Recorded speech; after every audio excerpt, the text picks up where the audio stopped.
कि तू हर रोज़ तोड़ मेरे बाबा साहब की मूर्ति, मैं हर रोज़ नई मूर्ति बनाऊंगा। जिस दिन मेरे सामने हाथ उठाएगा मूर्ति को तोड़ने के लिए मेरे बाबा साहब की, उस दिन वो तेरा हाथ भी जड़ से उखाड़ के दिखाऊंगा। मेरे बाबा साहब ने बचाया है मेरे भारत को, वरना तेरा गांधी तो लाठियों का लाचार था। इसीलिए बाबा साहब के हाथों में किताब और जेब में पेन रखा था। तभी से मेरे बाबा साहब भीमराव अंबेडकर का ये समाज भी हकदार था।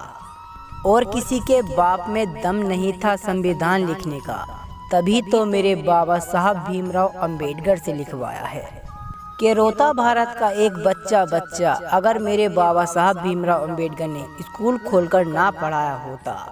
क्या होता मेरे इस भारत देश का अगर मेरे बाबा साहब ने छुआछूत को और जातियों में से भेदभाव को ना मिटाया होता।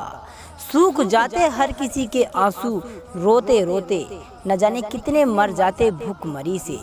मेरे बाबा साहब भीमराव अंबेडकर वो इंसान थे जो निकले थे धूल मिट्टी से। ना पनपने दिया छुआछूत को और जातिवाद को भी जड़ से खत्म किया। क्या होता मेरे भारत देश का अगर बाबा साहब भीमराव अंबेडकर ने ये सब ना किया। हाथों से लिखा इतने बड़े भारत देश का संविधान तो कितना बड़ा समय लगाया होगा। मेरे बाबा साहब भीमराव अंबेडकर की आंखें भी तो रोई होंगी जब उनके बेटे राजरतन की अचानक मृत्यु हुई होगी। कि मैं रोता हूँ मेरे बाबा साहब की जब तस्वीर मेरे सामने आती है। उनकी खूबसूरत आंखें मुझे बस ये बताती हैं कि मेरे बाबा साहब ने दी है भारत देश को कितनी बड़ी आज़ादी, ये मुझे याद दिलाती है। अरे नेहरू ने तो खेला था खेल मेरे बाबा साहब का, और गांधी की साजासी है कि मेरे बाबा साहब ने किए हैं वो काम जिन्हें हमेशा याद रखेगा हिंदुस्तान। 100 से भी अधिक देशों में मनाई जाती है मेरे बाबा साहब की जयंती। कोई ऐसा नहीं है महान इंसान कि ना हुआ है मेरे बाबा साहब अंबेडकर जैसा, और ना कभी हो पाएगा। यदि बहुजन जाग जाए तो जय भीम के साथ नीला झंडा भी आसमान में लहराया जाएगा। कि मेरे बाबा साहब ने लगाया है तिरंगे में चरखे का चिन्ह, मैं ये कभी नहीं भूल पाऊंगा। दबाने की कोशिश होगी मुझे लाखों लहू की, मगर मैं किसी एक से भी नहीं दब पाऊंगा। कि मैं हूँ बाबा साहब भीमराव अंबेडकर का वंशज, मैं पूरे भारत में ये चिल्लाऊंगा। आखिरी समय में भगवान को याद नहीं करूँगा, मैं बाबा साहब भीमराव अंबेडकर को याद करके मर जाऊँगा।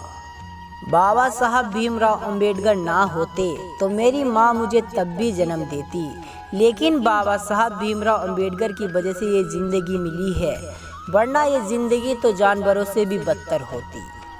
कि मेरे बाबा साहब जैसा कोई इंसान नहीं, मैं सुबह शाम उनका नाम लेता रहूँगा। अगर बाबा साहब भीमराव अंबेडकर ना होते तो ये देश भी ना होता, मैं ये चीख चिल्लाकर कहता रहूँगा। न जाने कितनी लड़ाइयाँ लड़ी होंगी मेरे बाबा साहब ने, और न जाने कितना बड़ा संघर्ष किया होगा, तब जाकर जातियों में भेदभाव और छुआछूत को जड़ से खत्म किया होगा। आज भी होता है दलितों पर अत्याचार भारत में, लेकिन कोई आंखें बंद कर कर निकल जाता है तो कोई कान दबा लेता है। कोई नहीं उठाता आवाज़ छुआछूत के खिलाफ। ये भारत में आज भी ऐसा क्यों हो जाता है? बहुजन समाज क्यों सोया हुआ है, वो जाग क्यों नहीं रहा है? बाबा साहब भीमराव अंबेडकर की आवाज़ क्यों नहीं सुन रहा है? अगर दोस्तों आप लोगों तक बाबा साहब की आवाज़ पहुंचती है तो अपने आप को जगाओ और बाबा साहब के रास्ते पर चलो। जय भीम, जय भारत।